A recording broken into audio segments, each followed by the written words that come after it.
saludar en estos momentos a nuestro amigo Rodrigo Guillot, colaborador de los amigos del equipo de Sin Línea MX, para hablar sin censura de temas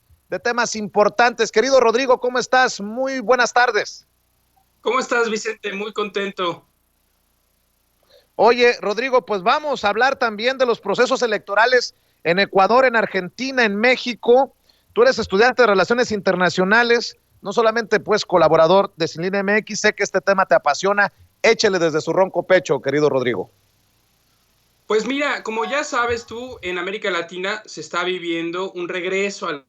la izquierda que inicia, de hecho, con Andrés Manuel en 2018 y que pasa por varios procesos entre los que hay que destacar Argentina. Y ahora es muy importante este año para el continente en general porque suceden al menos estos tres procesos electorales. El proceso intermedio electoral en México, que ya estamos viendo cómo se comienza a hablar del tema,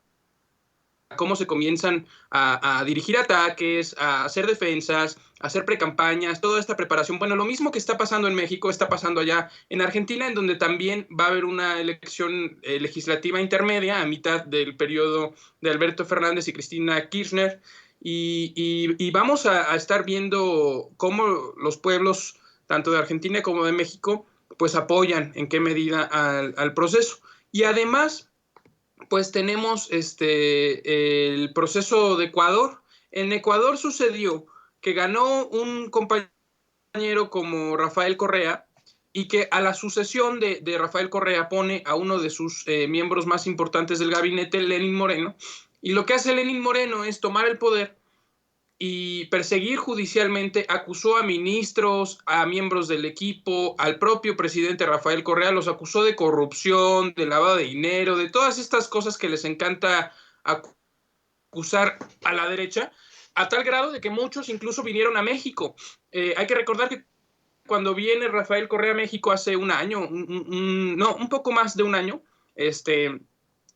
se dolía de cómo tomar el gobierno no es tomar el poder. Incluso vino y defendió el proceso. Hay una entrevista que le hace Leo Zuckerman, en donde Rafael Correa le explica cómo es que el neoliberalismo ha traído el atraso a la región y cómo es que movimientos como el de la Revolución Ciudadana que encabezó en su tiempo Rafael Correa, pues han sacado adelante a muchísimos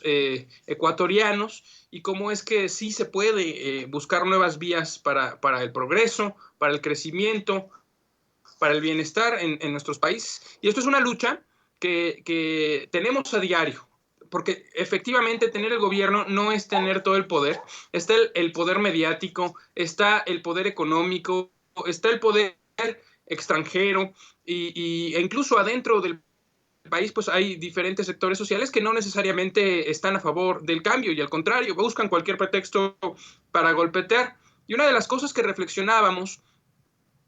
es como, no sé si recuerdas que platicábamos de cómo contra Evo Morales se utilizaban a movimientos indigenistas, mientras que la gran mayoría del pueblo en Bolivia,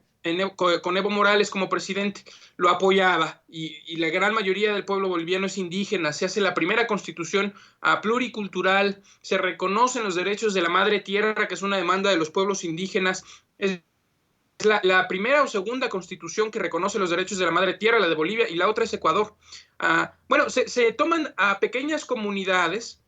no por eso menos valiosas, por supuesto, pero hay que decirlo, son una minoría en Bolivia, y se les da toda la atención mediática para entonces golpear el proceso y para intentar detener los proyectos de desarrollo del gobierno popular de Evo Morales. Y entonces llegan los medios de comunicación, llegan las agencias de comunicación, las agencias estadounidenses de filantropía, etcétera, y buscan entorpecer el proceso y buscan también acusar a Evo Morales de cuantas cosas,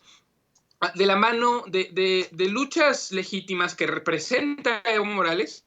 pero que de pronto algunos actores muy puntuales, pues son o manipulados o comprados para golpear el proceso. Bueno, algo similar está pasando en Ecuador, en donde uno de los candidatos se levanta con las banderas indigenistas, de la diversidad feminista, todas estas banderas que en la izquierda debemos reivindicar, pero con este discurso seduce a una parte de la población y resulta que su partido, Pachacutic, votaba con la derecha, es decir, con Lenin Moreno, con las reformas neoliberales y este candidato que ya quedó en tercer lugar y no va a pasar a la segunda ronda, pues votaba a favor de las reformas neoliberales, pero se disfrazaba con un discurso disque progresista, y eso es gravísimo, porque entonces una buena parte del electorado caía en esa seducción. Ahora, afortunadamente, el compañero Arauz, que es el designado por la fórmula ecuatoriana de la Revolución Ciudadana, que es el movimiento que llevó a Rafael Correa a la presidencia, pues quedó en primer lugar, y en segundo lugar quedó el representante del oficialismo, del neoliberalismo, ya no recuerdo ni su nombre ahora mismo, pero se va a dar esta segunda vuelta. Hay que acordarnos que en muchos países de América Latina hay una segunda vuelta electoral, y pues vamos a ver una disputa fuerte, en donde gran parte de la disputa va a ser precisamente cómo el movimiento de Arauz va a expandir su agenda, y también tiene que incluir de manera más explícita, de manera más clara y de manera más empática a todos estos movimientos